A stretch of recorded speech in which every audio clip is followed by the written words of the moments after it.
Hoje eu vim soltar a bomba.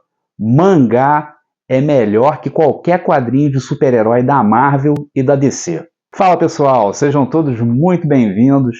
Novamente aqui ao meu escritório bagunçado para desespero da minha esposa e também ao canal Fronteiratura, o seu canal de escrita criativa, de fantasia, ficção e assuntos nerds em geral.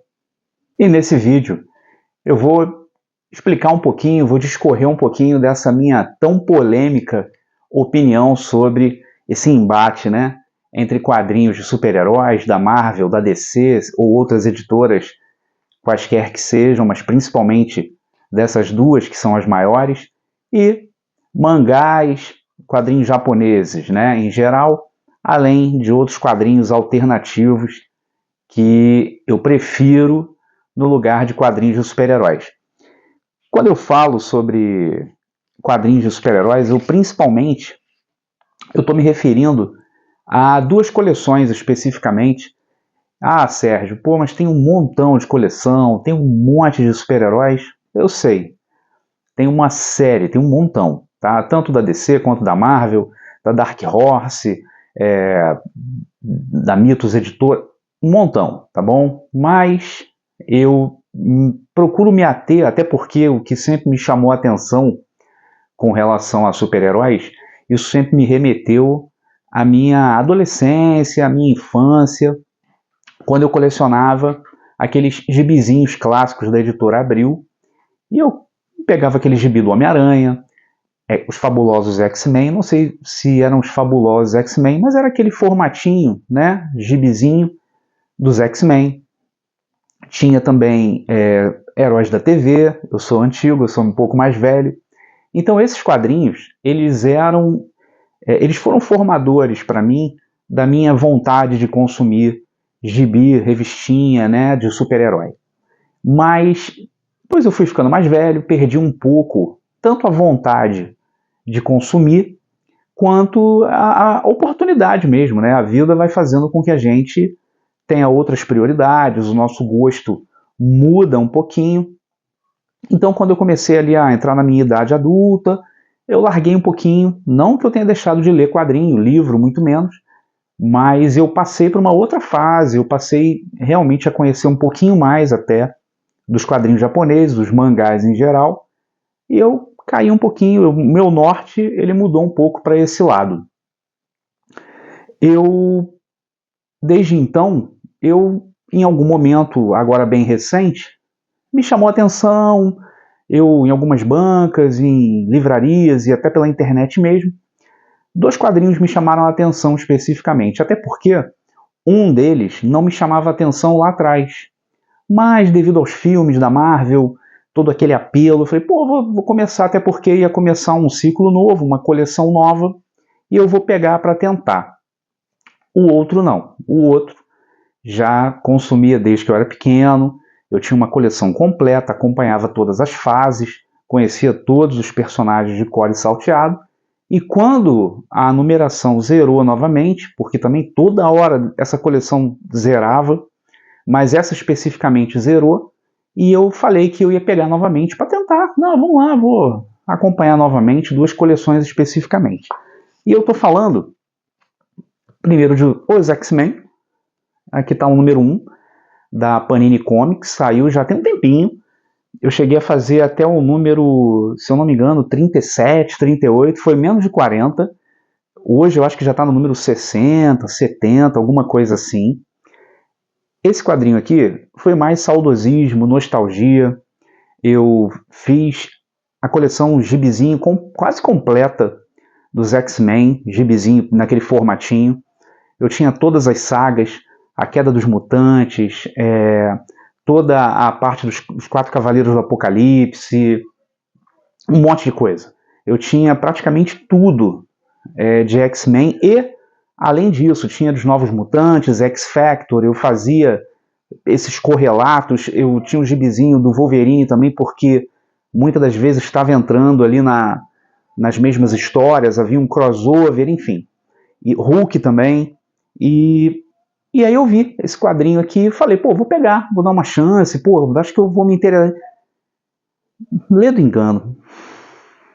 Eu comecei a ler, insisti, dei uma chance, eu tentei mesmo com muita vontade, mas me desculpem se pegou vocês, se vocês gostaram, mas eu não gostei. Eu acho que, dentro do que eu vou explicar no âmbito geral, no geral mesmo, também aconteceu com esse quadrinho aqui dos X-Men.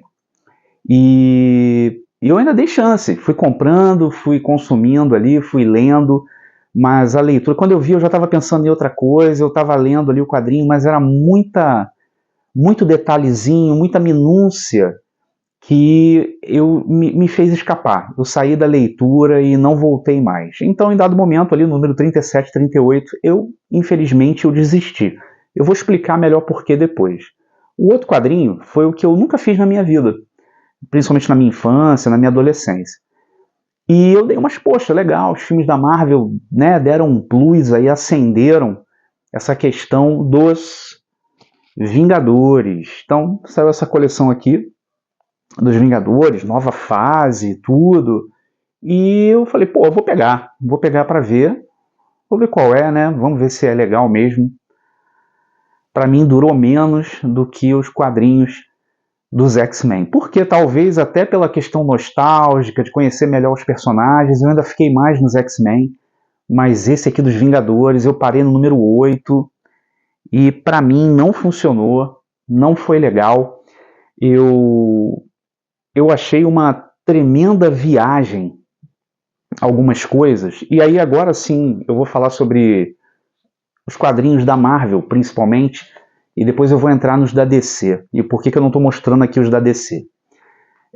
Eu, especificamente com relação a esses dois aqui, e para mim resume muito o que são os quadrinhos de super-heróis hoje, eu acho que fica muito difícil para mim começar uma coleção de quadrinhos atualmente. Por quê? Porque são vários ciclos, são várias sagas e já aconteceu um monte de coisa. E hoje é como você pegar o bonde andando, né? É como você vir correndo e tentar pegar aquele bonde que já está numa velocidade absurda. Isso aconteceu comigo. Pode não ter acontecido com você, mas aconteceu comigo. Não funcionou porque são tantos ingredientes durante tantas e tantas décadas que mesmo que você zere e inicie uma nova fase, tem coisas que vão permeando aquele personagem ali. E para mim, o Thor, ele é o Thor, mas você tem outros personagens aqui, o Homem de Ferro, para mim não é o Homem de Ferro original, o Homem de Ferro, mas tem coisas ali que para mim não funcionaram, porque já tem muitos detalhes que mesmo que o leitor esteja começando aqui, ele vai precisar de certas referências, ele vai precisar de certas coisas de leituras anteriores, ou eu arrisco dizer, ele vai ficar boiando, e isso aconteceu comigo. Além do mais, eu acho que, talvez até por uma questão realmente de estar enjoado, esses quadrinhos de super-heróis para mim já deram, já cansaram, a fórmula já cansou, eu acho que está muito repetitivo, as ideias são as mesmas, especificamente com relação a esse quadrinho aqui do X-Men, a ideia é até muito original, mas talvez até original demais. Eu gostava muito, quando eu era mais novo, da questão dos mutantes serem pessoas, né, com poderes adquiridos devido às suas mutações, seja em qual fosse o estágio da vida, ainda no útero, ou já depois criança ou adolescente, e essa ideia, né, de estar relegado a uma casta que sofre preconceito, todas as mensagens que estão implícitas no X-Men original, ao meu ver, era muito legal, era muito valioso, então eu gostava muito daquilo. Você tinha os X-Men como seres que são realmente deixados à parte mesmo da sociedade, eles estão através do Professor X e do Magneto também, cada um a sua visão, a sua maneira, mas tentando lutar por um lugar ao sol, né, da raça mutante. Mas só que isso já não está mais aqui. Aqui você tem um outro conceito, você tem os mutantes têm um lar e eles convivem com seres que em histórias anteriores eram grandes vilões. Então você vai ter grandes vilões fazendo parte de uma espécie de um conselho, como se fossem como se fosse um parlamento nessa terra onde vivem os mutantes. E o teleporte, ele é comum. É como você ligar na televisão, você tem um teleporte. É muita coisa que foi além para mim. Então, foi muito além, viajou demais do que eu estava acostumado com aqueles quadrinhos dos X-Men lá do passado. Então, assim, pode funcionar com você, se funcionou legal. Comigo não funcionou. Eu acho que essas são as razões. Há um pouco de enjoo nesse modelo de super-herói clássico. Eu acho que fiquei velho de vez para isso. Mas eu também achei as histórias, principalmente dos Vingadores, repetitivas, a mesma fórmula, eu acho que está batido. E dos X-Men eu acho que mudou muito a fórmula. Eu achei que eu fosse encontrar aquilo que eu encontrei lá atrás, de uma sociedade mutante ainda nas sombras, e lutando para sobreviver perante o preconceito de uma civilização humana que não os aceita. Isso para mim era muito legal. O que sempre me pegou nos X-Men foi essa premissa. Especificamente com relação a quadrinhos da DC, eu faço muito quadrinho do Batman. Para mim, gosto muito do Superman. Eu acho que é um herói fantástico, fundamental, importantíssimo. Traz uma mensagem que hoje faz muita falta dentro da essência do próprio Superman. A mensagem, a figura dele é muito importante. Eu creio muito nisso. Como quadrinho, como uma espécie de um personagem ficcional, mas que pode trazer consigo uma mensagem, ele é fundamental, ele é muito importante. Quando bem escrito, quando bem desenhado, quando bem colocado nas telas. Até a minha opinião, eu gostei muito do novo Superman que saiu agora. Gostava do Homem de Aço também, do Henry Cavill.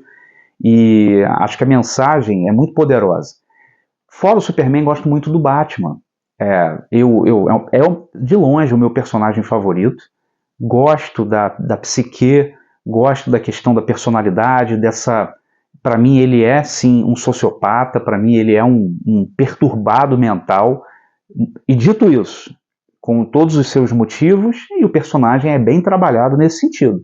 Ele é um psicopata, ele é um louco, milionário, e que usa todos os seus recursos para poder fazer justiça à sua maneira, à sua visão, e inteligentíssimo, tudo que o dinheiro pode pagar, ele pagou para poder se aperfeiçoar, lutas e todo o complemento físico que ele tem para poder enfrentar o crime, é fantástico.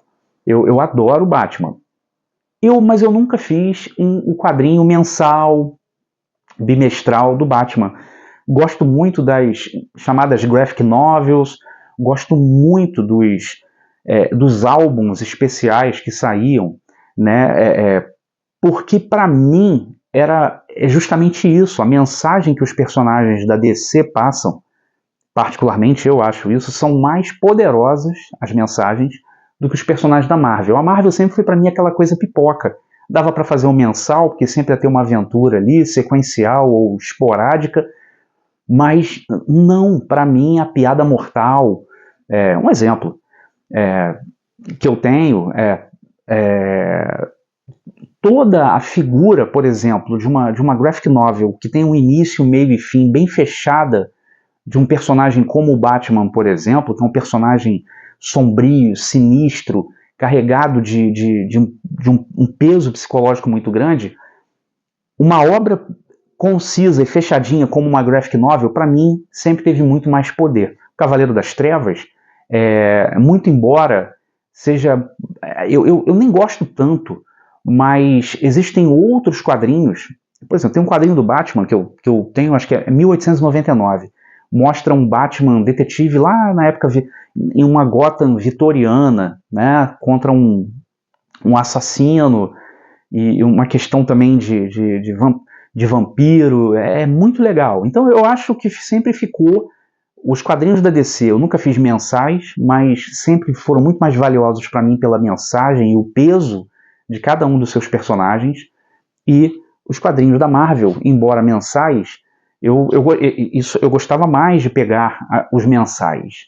Só que para mim hoje já não funciona. Então eu acho que esses são os motivos principais, essa falta de interesse que eu tenho hoje nos quadrinhos de super-heróis, vai muito isso. Eu acho que é um cansaço dentro da fórmula, e eu acho que um esgotamento ao meu ver, nos personagens. Eu deixo para as gerações mais novas aí, para os jovens que querem consumir. Eu acho que é um bom produto para ser consumido, está muito caprichado. Pô, isso aqui hoje em dia tá lindo, mas não pega, não funciona mais comigo. Tomara que funcione com você.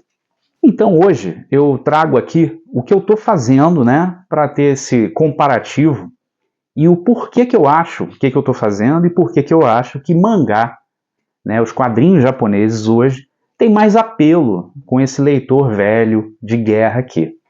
Então, por que eu acho que os mangás hoje, na minha opinião, têm mais apelo comigo, eu considero melhores do que os quadrinhos ocidentais da Marvel e da DC. Os quadrinhos da Marvel e da DC, principalmente, já falei, expliquei, estão meio esgotados. Eu acho que tem muita coisa também dentro de uma agenda que foi colocada recentemente nos quadrinhos e eu não curtia muito. Mas isso é pouco, mas é mais uma questão de esgotamento dos personagens mesmo. Acho muito difícil hoje uma pessoa que vai começar a ler esses quadrinhos, como ele vai se basear, onde eu começo?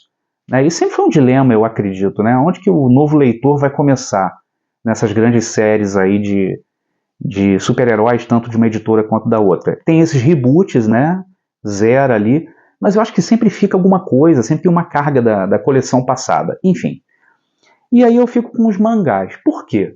Porque eu acho que os mangás, para mim, eles têm me tocado mais. Eles têm me feito eu me sentir mais satisfeito com a leitura.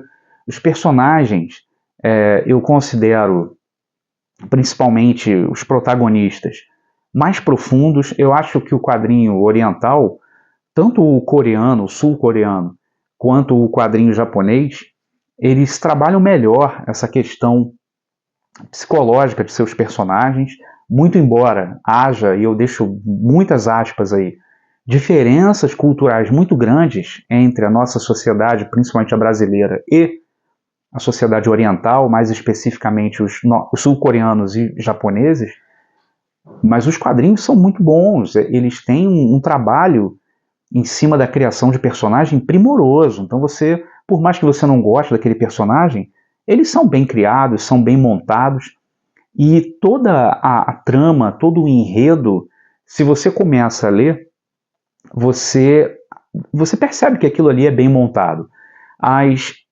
São muitos os quadrinhos, os mangás hoje disponíveis aí no mercado. Então você vai pegar, eu não sei, vocês me perdoem, aqui quadrinho shonen, alguma coisa, né? Tem várias qualidades. Tem quadrinho para adolescente, quadrinho para menina, quadrinho para adulto, mangás para adulto, mangá para adolescente, para menina, para menino, enfim, tem várias qualidades ali, muita quantidade, mas eu me pego sempre com, geralmente, os mangás de fantasia, medieval, ou uma coisa mais puxada para esse gênero mesmo, em seus subgêneros, e dentro disso você vai ter enredos muito bem montadinhos.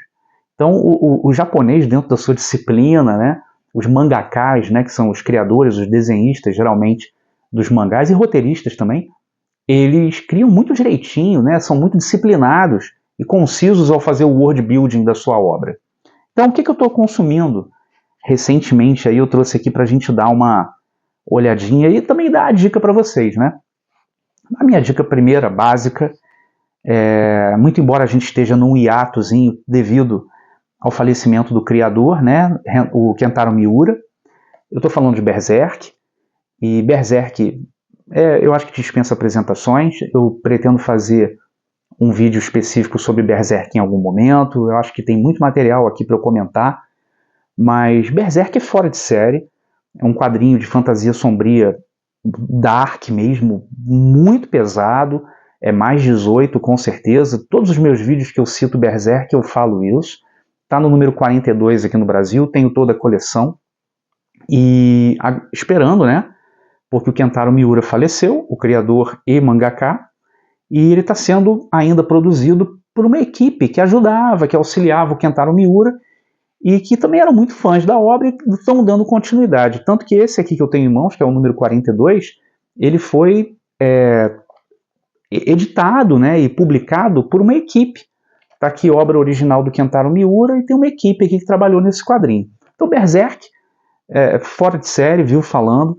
Então você tem o protagonista Guts numa luta, uma jornada épica de vingança e redenção ao mesmo tempo. Então, porra, é um personagem muito profundo. Eu poderia ficar horas aqui falando sobre ele, não é o caso, mas consumo Berserk. Só o Berserk, ele pra mim já dá de 20-0 em qualquer quadrinho ocidental de super-herói. Deixei a bomba e saí correndo, tá? Então Berserk é a minha primeira dica de um mangá que eu tô fazendo aí, tá ainda, né? E aguardando aí esse atozinho pelo número 43. O meu próximo mangá é o Ragnar Crimson. É um quadrinho de uma ambientação medieval um pouquinho distópica, é muito parecido com Full Metal Alchemist, embora não tenha lido, mas eu já vi alguma coisa. Você tem um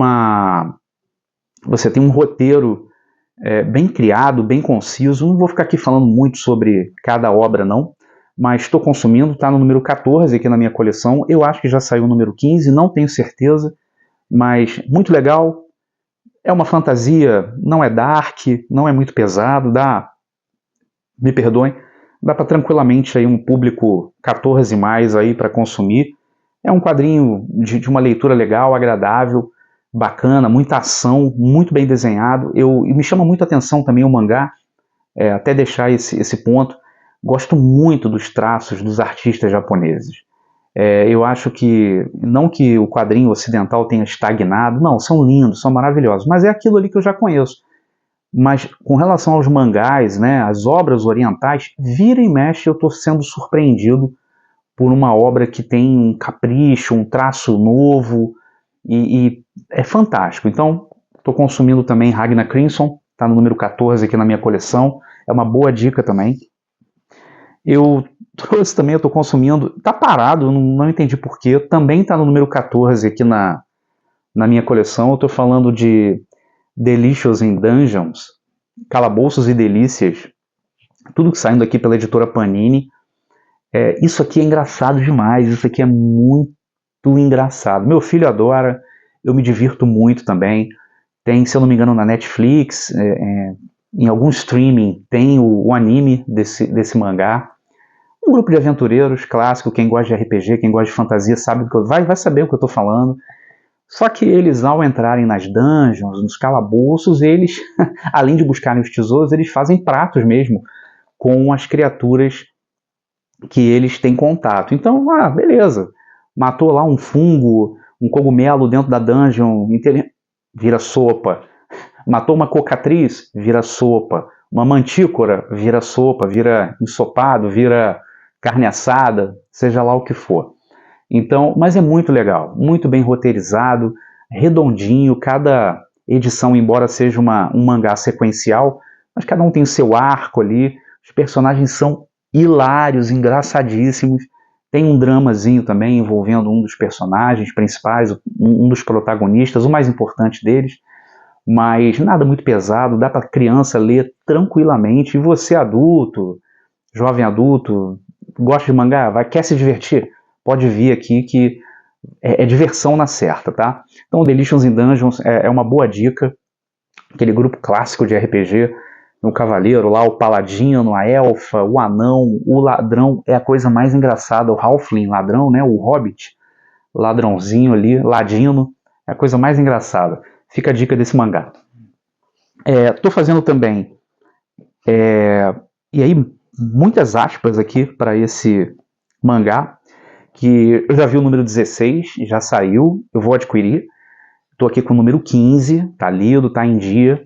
Goblin Slayer, né? Esse mangá que é muito polêmico, assim como o anime, porque ele logo no início ele te dá um soco na cara com algumas cenas, né? E alguns temas ali que são muito pesados, de violência, né? Relacionada a mulheres ali, tudo, coisas não consentidas, e envolvendo até criaturas, são goblins que praticam esses atos contra algumas aventureiras ali malfadadas, e a gente vai ter um protagonista que é um caçador de goblins, né? O Goblin Slayer, ele é misterioso, ele usa esse elmo na cabeça ali, o capacete o tempo todo, então você não vê o rosto dele, então esse personagem é bem clássico, né? O cara misterioso ali, E ele vai montando ali, ele forma uma dupla com uma aventureira super inocente, então essa fórmula também se repete muito. O cara durão com a menina mais jovem, sonhadora, que quer se tornar aventureira, e aos poucos ele vai montando um grupo. Eu estou sendo aqui muito sucinto, muito raso, mas é um excelente mangá, é uma obra muito bacana para quem quer conhecer esse lado. É um dark fantasyzinho leve, mas quem gosta também de um RPG, uma fantasia, um grupo explorando dungeon, matando criatura, excelente mangá. Só muito cuidado, porque ele é meio pesado em alguns pontos. Eu não indico para jovens adolescentes, criança nem pensar, tá bom? Mas um mais 14, mais 15 aí, fica bem, fica tranquilo e dá para consumir. Mas é um excelente mangá, boa leitura e fica a dica. Estou consumindo, tá aqui na minha lista. Outro quadrinho que eu estou fazendo também, outro mangá que eu estou fazendo também, é o Arslan, a heróica lenda de Arslan. Está no número 20, está saindo agora.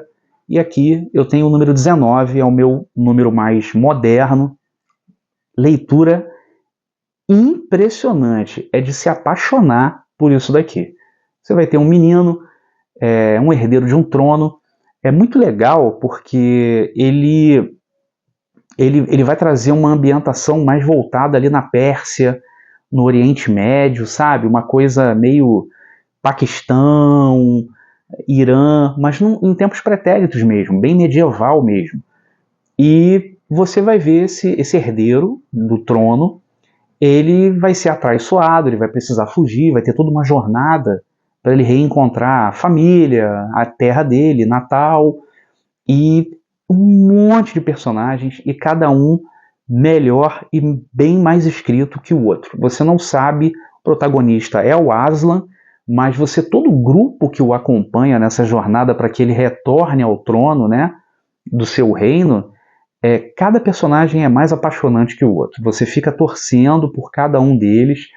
E o mais legal, para quem gosta, você tem dentro dessa obra, eu não me aprofundei não pesquisei isso não, mas eu não sei se são, eu não percebi se o autor, eu vejo muito porque eu já li, tanto O Príncipe de Maquiavel quanto A Arte da Guerra de Sun Tzu. Para mim foi leitura há muito tempo, eu sou militar, mas você vê muito da doutrina dessas obras clássicas, né, da arte da guerra desses princípios maquiavélicos aqui dentro da obra. É bem legal, muito bacana mesmo. Para quem gosta, prato cheio aí, quer pegar dentro de um mangá. Então, estratégias de batalha, questão política, intriga, tá tudo aqui dentro, mas não é nada pesado não, é tudo bem condensadozinho e é muito legal, tudo muito bem escrito. Estou fazendo, vou pegar o 20 essa semana, vou comprar pela Amazon, e é difícil, é da editora JBC, então é difícil encontrar, né, em banca, loja física. Eu sinceramente já desisti de ficar procurando por aí, eu vou logo na internet e adquiro. Mas ó, é uma dica e tanto, tá?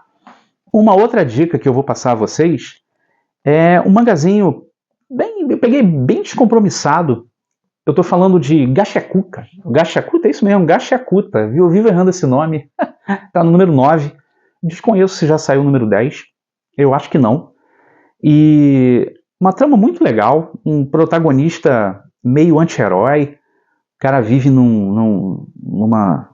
umas terras, numa cidade em que ele sofre muito preconceito e ele é jogado num lixão, né? E dentro desse ínterim, não quero dar muito spoiler não, é bem legal esse início, então não quero falar muito, mas é muito impactante como essa questão do preconceito vai afetar ele, o protagonista aqui dessa história, e como ele lida com isso. É o que eu falo, o mangá ele tem mais apelo para mim hoje, justamente porque ele me prende logo de entrada. Os primeiros, geralmente o primeiro volume já me prende, mas quando o primeiro não está me prendendo, o segundo já me pegou, porque eu dificilmente vou passar para um segundo ou para um terceiro se já não tiver eu já dei uma pesquisada, vi do que se trata, qual é o tema. Então tem sido muito raro um mangá que não tenha me prendido. Então, por causa disso, eu acho que eles são muito bem escritos e a história é muito bem apresentadinha, de uma forma sequencial, mas bem concatenada, sabe? Os capítulos. E me pega facinho. Facinho mesmo. Isso acontece aqui também nesse, como os outros anteriores que eu já falei. Tá no número 9, Gachakuta. Eu tenho uma dificuldade de falar esse nome terrível. E tá no número 9, não sei se já saiu o número 10, mas fica a dica também, um bom quadrinho, descompromissado, peguei e tô me divertindo. Bem legal. E por fim, o outro mangá que eu tô fazendo, e tô fazendo há pouco tempo, tá? Comprei o volume 2 agora, até porque ele é uma pedrinha. Eu tô falando de 20th Century Boys. Tá aqui, ó, o número 1. Então esse aqui é o número 1. Saiu aí pela editora Panini. Eu acho que é uma republicação. Eu acho que isso aqui já saiu anteriormente. Não sei dizer, tá? Se você souber, coloca aí no comentário. E isso aqui é uma joia. Há pouco tempo atrás, eu completei uma coleção de mangá de Pluto. Depois eu falo especificamente. Que é um mangá que faz de você... É um mangá filosófico. É um mangá que faz com que você... Funciona muito com adulto. Eu acho que isso aqui não vai funcionar com criança, não. Ele é paradão, ele é lento, ele vai tratar sobre seitas religiosas, ele vai tratar sobre conceitos de eternidade, de vida, satisfação pessoal, sociedade, comportamento, amigos de infância. Então é uma coisa mais densa, tá bom? É uma ficção, obviamente, mas é uma história policial. A gente está tratando aqui de um mistério envolvendo jovens, crianças ali que vão envelhecer, e é uma situação que vai os unir e ao mesmo tempo um grande mistério rondando a eles o tempo todo, na década de 60 e na época atual. Então você tem uma sequência aí de eventos. Eu não vou falar não vou dar spoiler nenhum, porque isso aqui vale muito a pena, principalmente se você, como eu, gosta de um quadrinho, né, de um mangá mais denso, uma coisa mais para você pensar, vale muito a pena, tá? Muito satisfatório. Mas ele é mais paradão. Se você está esperando mangás aí como Berserk ou outros de ação ininterrupta, né, ou mais rápidos, mais ágeis, não é isso aqui. Isso aqui é um quadrinho um mangá mais inteligente, e não quero ser só pejorativo, mas é um quadrinho mais cabeça, é um quadrinho que você vai parar e, pô, caramba, legal, isso aqui faz você pensar, faz você viajar um pouco mais em ideias um pouquinho mais elevadas. Então, tô no número 1, comprei o número 2, mas eu ainda tô acabando o número 1 aqui, tô lendo com muita calma, tô degustando mesmo, é muito bacana. O quadrinho é lindo, o quadrinho é maravilhoso, um traço muito bonito, mas é um pedrão, mas vale muito a pena. Tem uma luvinha aqui, uma capa, vira e meia, eu odeio essas luvinhas aqui, eu tiro na hora de ler, mas tá aqui. A capa é feia dessa, sem a luva, mas tá aqui. Fica a dica, tá? 20th Century Boys, mas é um quadrinho mais paradão, tá joia? Esses foram os meus mangás que eu tô consumindo no momento. Passei aqui as dicas para vocês, mostrei o que eu tô lendo com relação a mangá, mostrei também o que eu tinha comprado até recentemente, acho que X-Men eu comprei até um ano e pouquinho atrás, Vingadores até um pouco tempo antes, um ano atrás, e parei, falei os motivos pelos quais eu prefiro mangá atualmente do que os heróis clássicos, né, os super-heróis clássicos aí, principalmente da Marvel e da DC, mas eu tenho uma linha aí alternativa, que não é tão alternativa assim, para mim sempre foi básico, e com 2 quadrinhos que eu estou fazendo também, estou aqui, não paro de fazer, é religioso para mim, tá saindo, eu estou comprando, e esses 2 quadrinhos, embora diferentes um do outro, são muito iguais no que eu vou explicar. Eu estou falando primeiro de Dragoneiro, que eu estou fazendo aqui, saindo aqui no Brasil, né, pela editora Mitos, é da Sergio Bonelli, né, um quadrinho italiano, e eu estou com vários vídeos aqui no canal falando de Dragoneiro, que é fantástico. É uma obra-prima de desenho, do traço, que vira e mexe vem um outro desenhista ou um outro arte finalista ali que fica meio... eu fico meio assim, mas no geral, aí 95%, isso aqui é lindo, é maravilhoso. E com relação aos roteiros, com relação às histórias, elas são impecáveis. Quem conhece Tex, Zagor,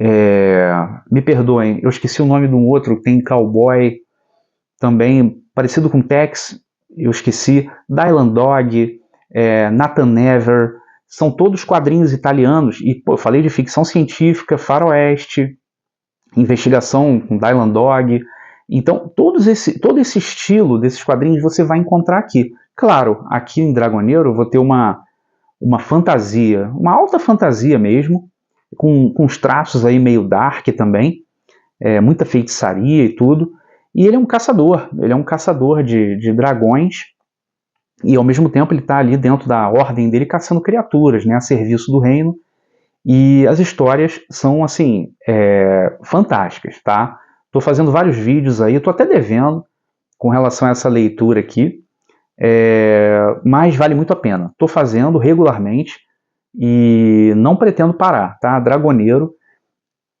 é uma leitura nova para mim, mas caiu como uma luva. Por quê? Porque se assemelha muito a um outro quadrinho que está até aqui atrás, eu acho que dá para pegar um pouquinho. Já falei um bocado sobre a Espada Selvagem de Conan, que foi um dos meus primeiros quadrinhos que eu comecei a consumir lá no final da década de 80. Verdade, tá? De 88, 89 foi quando eu peguei minha Espada Selvagem de Conan número 1 na republicação, na primeira republicação que a editora Abril à época fez, e dali para cá eu vim fazendo, me desfiz da coleção original, eu me arrependo muito disso, mas estava muito mal também, eu lia muito e era aquele papel jornal, e aí eu fiz uma recoleção aqui com a capa dura. Enfim, a Espada Selvagem de Conan completa aqui atrás de mim, meu tesouro. Gosto muito desse personagem. E é dele que eu vou tratar novamente. Estou fazendo a atualização aí de Conan o Bárbaro. Esse quadrinho aqui, capa cartão, lindo, traço bonitão, tudo colorido. Esse aqui especificamente, que é o número 8 ou 9, esse aqui é o número 9. Ele até é meio mais fraco aqui o desenho, mas história muito bonitinha, tudo muito legal. O Conan, eu tenho uma relação mesmo de paixão mesmo por esse personagem, porque tem essa questão nostálgica. Gosto muito do personagem desde que eu era criança, mas o Conan não cansa, porque quando Howard ele escreveu sobre Conan, né, os contos, ele deixou uma amplitude de tempo muito grande para você criar histórias ali dentro. Então você tem desde a infância e a adolescência dele lutando no cerco Avenarium, né, para expulsar os aquilônios das terras da Ciméria. Isso ele é adolescente, até ele se tornar rei. E mesmo assim não se sabe quando Conan morreu, não tem nada escrito sobre Conan. Então você tem os autores com o tempo escrevendo sobre Conan e pode escrever muita coisa. Tem muita coisa ruim? Tem, ao meu ver tem. Eu sou um fã e eu reconheço. Mas tem muita coisa boa. Para quem gosta do personagem, tem muita coisa boa. E essa coleção aqui de Conan o Bárbaro tá muito legal, tá muito bacana. Eu acho que para você que é fã e para você que quer conhecer o personagem, é uma excelente coleção para você começar. Dá para você pegar a primeira edição, pô, que legal, você vai se aprofundar ali na história e tal, e vai vir sequencialmente até o número 9. Se você, além do Conan o Bárbaro, você também quiser fazer a nova Espada Selvagem de Conan, você vai ter aí desde o número 1, uma edição maiorzinha, essa sim, tentando, né, emular o que era a Espada Selvagem de Conan original. Então você vai ter um quadrinho preto e branco, novos artistas, você não vai ter aqueles artistas clássicos, até porque muitos já faleceram da Espada Selvagem de Conan original, mas as capas são maravilhosas, tá? Aí você tem aqui o número 1, número 2 e a mais atual, até o momento, a número 3, tá bom? Tudo preto e branco, mas quadrinho lindão, tá? As histórias de muita qualidade, roteiros muito bem fechadinhos. Tô gostando muito do que estão fazendo nessas novas obras do Conan aqui. Estou fazendo porque eu sou fã e eu reconheço que a qualidade está muito boa. Uma historinha ou outra que é um pouco mais fraca, mas como eu falei aqui da edição 9 da Conan o Bárbaro, um desenhozinho, um traço um pouquinho mais, ao meu ver, um pouquinho mais bobo, mas nada que tire o brilho não para quem é fã ou para quem está querendo conhecer o personagem, vale muito a pena. Então é isso, pessoal. essa é a minha opinião, eu larguei de mão mesmo, eu não acho que eu vou consumir tão cedo, a não ser que alguma coisa aconteça, uma nova linha de personagens aí surja, mas eu não acho que eu vou consumir tão cedo personagens da Marvel, da DC. Estou cansado, esgotei um pouco dessa fórmula, acho que para novos leitores já é trabalhoso para começar a ler. Para mim, então, que sou macaco velho, para voltar a ler uma coleção de X-Men, para mim ia ser muito mais trabalhoso, e a fadiga hoje em dia está muito complicado para iniciar. Então, eu prefiro o mangá, pelas razões que eu expus também. Coloquei aqui um pouquinho, a grande parte dos mangás que eu estou consumindo no momento são os meus mensais ou bimestrais. Se eu não me engano, tem até um ali que é trimestral, mas estou consumindo, estou sempre ali acompanhando, porque me dá gosto, está me dando gosto fazer coleções de mangá e não dos super-heróis clássicos aí ocidentais. E ainda mostrei de quebra a minha coleção de Dragoneiro que eu estou fazendo e também a nova Espada Selvagem de Conan e Conan o Bárbaro, tá bom? Então eu espero que vocês tenham gostado do vídeo. Se vocês curtiram, dá um joinha aí, pra gente é importante, como eu sempre falo, faz com que o nosso conteúdo chegue para mais pessoas. Espero que vocês fiquem bem. Se vocês quiserem e acharem importante, se inscrevam no canal, tá? O nosso canal está crescendo, nós estamos alcançando aí quase 500 inscritos, para a gente é importante também. A gente está sempre colocando o nosso conteúdo. Eu estou percebendo que tem mais gente falando comigo, poxa, eu vi o canal lá, o YouTube colocou na minha página principal lá, o teu canal, o teu vídeo tal. Estou ficando muito feliz com isso, porque realmente está ganhando. O canal é pequeno, mas ele vai crescendo conforme vocês vão dando joinha, vocês vão se inscrevendo no canal, isso vai dando mais alcance, isso vai dando mais relevância ao meu conteúdo, tá bom? Ao nosso conteúdo, dentro aqui do nosso canal. E se você quiser comentar, se você discordar de mim ou se você concordar, coloca aqui. Vocês que acompanham, vem, eu sempre estou respondendo rapidinho. Colocou um comentário, eu estou respondendo. Seja para comentar, seja para concordar, discordar, não importa. Aqui é o espaço para isso, tá joia?